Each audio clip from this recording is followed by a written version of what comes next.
Because once you find that, it puts you in your power place.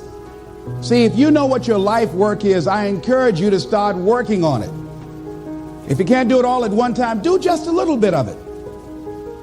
And if you don't know what it is that you showed up to do, if you don't know why you're here, I encourage you to find out what your purpose is here. What is the meaning of your life?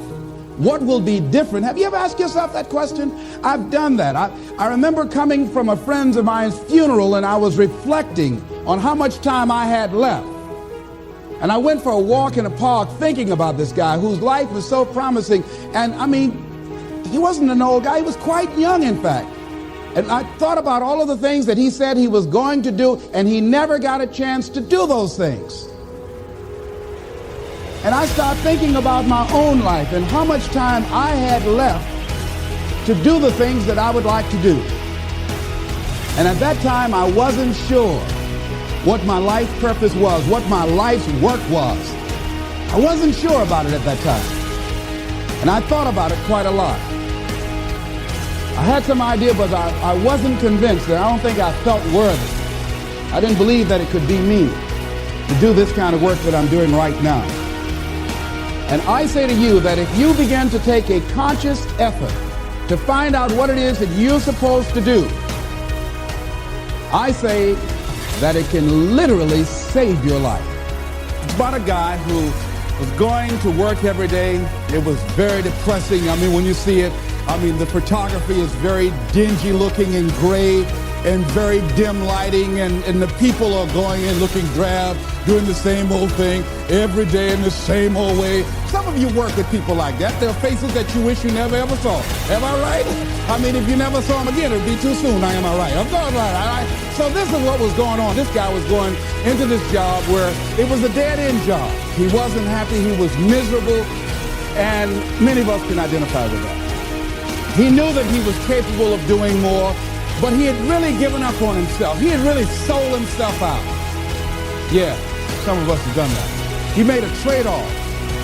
For whatever reason, he decided to do this. That's why we can identify with it. And the volcano is symbolic of the challenges that we invariably face in life, of the problems that many of us run away from handling. And he had to handle this. And how did he come in contact with this volcano? Well, what happened was he was going to this doctor constantly. He was a hypochondriac because he wasn't living his purpose. His dream had not found his life work. He would create illnesses for himself. And so what happened in the process, this doctor decided, he set him up really. See, when you're not living your goal, you go through life living like a victim. People can set you up for anything. They can run any kind of game on you and you go for it. As soon as you open up your eyes to greet the day, you enter into consciousness. It is at that moment that your creativity is at its most powerful. Right there and then, you have an opportunity to steer your thoughts and your emotions in the direction that you want them to go, not in the direction that they're telling you to go. In other words, you can literally choose to seize the day, or you can let the day seize you. There's nothing you can do. Just get up, start your morning, and start to win the day. There's this quote, it's win the morning and you win the day. A lot of us aren't doing that. So your morning rituals, and you do it consistently, is what's setting you up to win the day.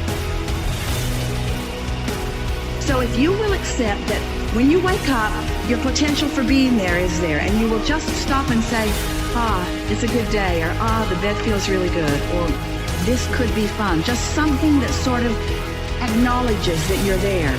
We promise you, do that tomorrow and the next day and the next day and the next day and the next day and the next day. In about 30 days, and we will not be having this conversation. You can change your life, but it starts with your choices. So today, commit to make at least one choice that will change your life, or at least begin that change, so you can live the way you want to live. You know, I wake up every day and I think, isn't this great? I'm as happy every day as I was the day before. The difference between successful people and people that struggle are successful people exude joy. If you're miserable and nobody wants to spend time with you, how are you ever going to get ahead? Today, what I want you to do is I want you to commit that you're not going to complain about your job.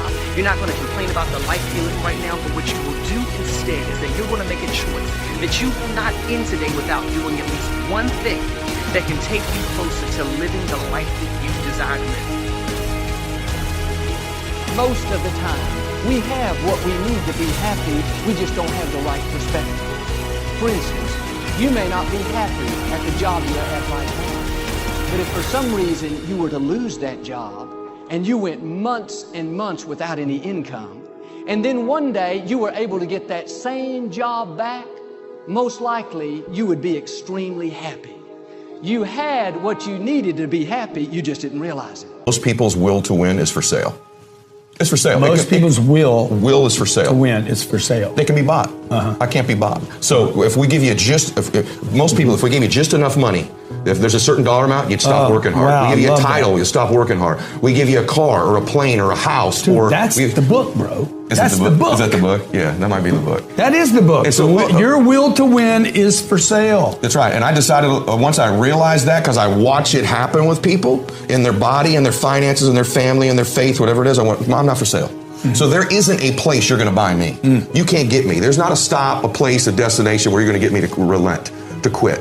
I want to improve. That doesn't mean I don't struggle with my motivation from time to time. Doesn't mean I don't get confused or down. Of course I do, but I'm not for sale. You can't buy me. And you know this too. We see friends of ours, even guys in their 60s, said they sold their company for blah, blah, blah, and now they golf 9 days a week or whatever. You know, that's fun, but they're for sale. They were bought. You were bought. You were for sale. I'm not for sale. You got excited about it. So this is what's next for me now. I want this. You may have dreamed about it, thought about it, talked about it. But when you focus on something continuously, something magical happens. You get insights, don't you? You overhear a conversation, you hear something you wouldn't have heard if you didn't have that outcome or goal that you wanted so badly. If you have a specific skill set or talent that just immediately propels you to the top, you want to follow that. When you find something you're good at, go for it. And I also always say it's not about passion. Everybody's got passion for something. Right? Don't follow your passions, follow your efforts. Because people say, I was passionate to play baseball. I was passionate to play basketball. Doesn't mean all of a sudden I was going to be good enough. But I found myself being really curious about business, being really curious about technology. And that curiosity is really what drove me. And I think, particularly if you're young today, curiosity is great. Always learning and trying to find new things and being curious about new things. Because that's what leads you to that path. Trying to figure out in advance, that's hard because you don't know what you don't know. What is the other thing that kills success? All right, and it is this mentality, guys, especially for you guys who are employees looking to create value amongst yourselves within a company. And some business owners do this too, believe it or not. But they have the mentality that they're going to show up, they're going to put in their time, they're going to do the bare minimum, okay, of what is expected of them and what they are paid for, okay? So there's a difference here that I want to delineate for you guys, all right? There are people who show up to work and hide in the corner and don't do shit and expect to keep their job. Then there are people who show up to work, put in the effort, do what they're paid to do, and then go home and talk about how great of a employee or an asset they are to the company. All right, guys, look, newsflash. You are paid to do that shit. You cannot come to work and expect to do what you are paid to do and expect to become an extremely valuable, extremely important, extremely appreciated asset to a company, especially a growing company that is moving forward. Guess what? You're going to have to do more. And nobody likes to hear that shit because they think, oh, that's more work. Well, hey, look at it this way. What you do and what you're expected to do pays the bills. What you do on top of that and the investments you make at home in reading, personal development, extra shit that you could bring to the company, ideas, the extra things, that's an investment in your future. All right. So you have what pays the bills now, and then you have what's going to pay the bills 20 years from now. All right. And you have to think about that now so that in 20 years from now, you're not going back and saying, man, I wish I would have done that. because that's something that so many young people think. They you know, dude, they got their $400 a month apartment. You know, they go out on the weekends. They've got wine, they've got beer, they've got a little weed, they smoke it, and they think they got life made. And the reality is dude, you do not have life made, because if you don't put in the extra shit on top of what is expected and what you're paid to do, you're going to be doing that same shit when you're 40. Because the myth that life is going to automatically manifest this whatever dream that it is you have is not going to happen. You're not going to flip the switch at 30 years old and have the big house, nice cars, and a fat bank account just because you wished it. You got to put in the work now, and that work compounds and accumulates and puts you in a position to have that opportunity when you are of that age. If you guys are 20 years old and you're saying, oh, this guy's old and he's blah, blah, blah, I'm talking out of experience. This doesn't just happen. So many of you young think that this just happens. You think, I'm going to show up, I'm going to put in my time, and then I'm going to be rich, and I'm going to be balling like Rick Ross, you know, and all these. And that ain't what happens. You know what's likely going to happen with that attitude? You're going to be 37 years old, living in your mom's basement, yelling at her for some meatloaf. That's what's going to happen. All right? So guys, you've got to do more. You've got to become valuable. You've got to understand that what you get paid to do is the minimum. And everything on top of that is your investment in your future.